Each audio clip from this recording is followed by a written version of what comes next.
The 6th of June 1944. 5,000 ships, 13,000 aircraft, 156,000 Allied troops crossing the English Channel in the single largest amphibious invasion in human history, and 2 hours later, it's collapsing. The Atlantic Wall holds. Machine gun fire everywhere. Landing craft burning in the water. Omaha Beach becoming a graveyard before the second wave even lands. And here's the terrifying part: Eisenhower already prepared for this. Before the invasion even began, he wrote a failure statement. Not after. Before. He folded it up, put it in his pocket. Our landings have failed. Those words existed. Imagine if the world actually heard them. Because if D-Day fails right there on those beaches, World War II doesn't just change. The entire modern world changes with it. Welcome to What If Show, part of the What If Pod channel. Today's episode, what if the D-Day invasion failed? that Eisenhower failure memo might be the most chilling what-if document in modern history.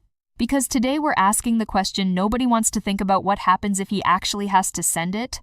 We're going to break down the planning behind D-Day, what almost doomed it, how a failure would shatter Allied trust, the impact on the Eastern Front, and what happens if the atomic bomb lands in Europe instead of Japan. And then we'll ask, does Germany survive longer, or does the war just become even more catastrophic? Operation Overlord wasn't some last-minute gamble. This thing took 2 years of planning between the United States, Britain, Canada, and the wider Allied coalition. Diplomacy, logistics, deception operations, the scale was unbelievable. And even then, the invasion almost didn't happen on June 6th. Exactly. Eisenhower originally wanted June 5th, but meteorologist James Stagg found this tiny weather window and basically saved the operation with a 2-4-hour delay. Which is insane when you think about it. Human history turning on a weather report. And then the landings themselves: Utah, Omaha, Gold, Juneau, Sword, 50 miles of coastline under constant fire. Omaha was catastrophic. Some American units took casualty rates approaching 50% in the first hour alone. At one point, commanders genuinely considered abandoning the beach entirely. That part always shocks people. We talk about D-Day like it was inevitable success. It absolutely was not. And the Germans helped the Allies accidentally. Rommel, the guy responsible for strengthening the Atlantic Wall, isn't even there. He's back in Germany for his wife's birthday. Meanwhile, Hitler is asleep when the invasion starts. And his generals are terrified to wake him for authorization to move panzer divisions. That delay may have literally saved the invasion. Because if the landings fail, the next viable weather window is weeks away minimum. And historians still debate whether the Allies could even politically survive attempting another invasion in 1944. I think people massively underestimate how close this came to disaster. A D-Day failure was not some fantasy scenario. Eisenhower carried the failure speech in his pocket because military leadership believed it was possible. Possible? Yes. Probable? That's different. No, but listen, Omaha Beach was literally one command decision away from collapse. That's documented history. If commanders order withdrawal, the psychological shock alone is enormous. Okay, fair. And here's what nobody talks about. The entire Western Front strategy depended on success in 1944. Stalin had been carrying the war since 1941. 27 million Soviet deaths. 27 million. The scale is almost impossible to comprehend. Exactly. So imagine being Stalin watching the Western Allies fail the biggest operation of the war. Trust collapses instantly. The Tehran Conference starts looking meaningless. Absolutely. And the numbers actually prove this gets dangerous fast.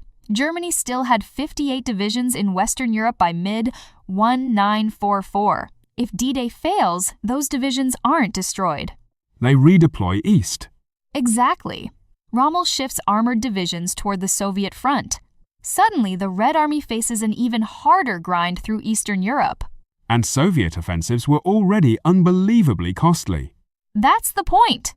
This isn't fantasy. This is arithmetic.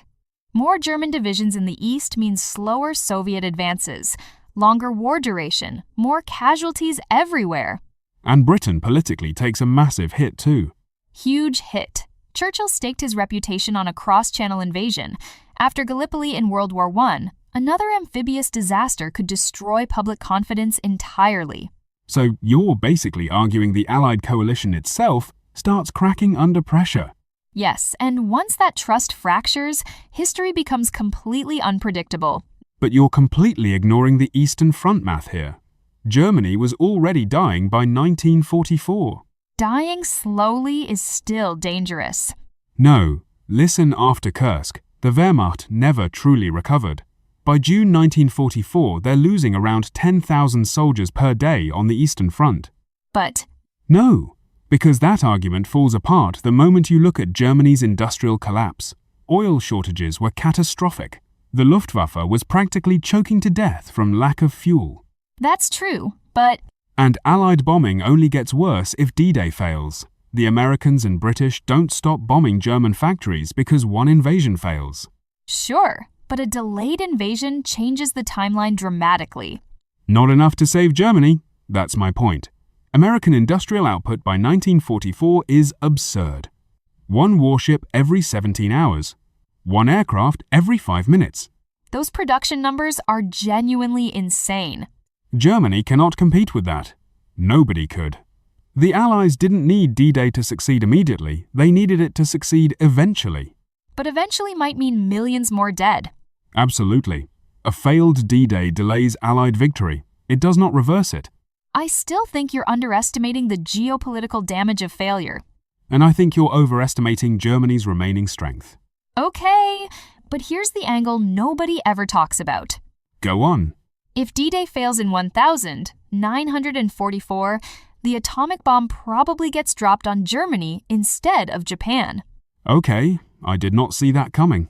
Think about the timeline. The Manhattan Project is already active. Trinity happens in July 1945.